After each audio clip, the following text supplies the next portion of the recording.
After updating setting apps, go to apps, click on manage apps,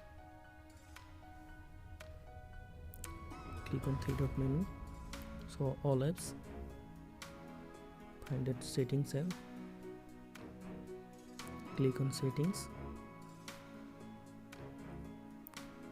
click on storage, clear data, clear all data,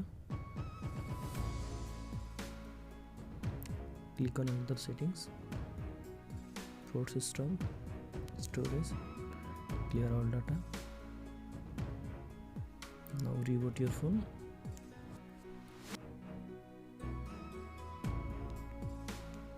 After reboot your phone, I hope that it fixed settings keep stopping problem in my Xiaomi Redmi phone. Thanks for watching. Don't forget to subscribe to Tamil Guides.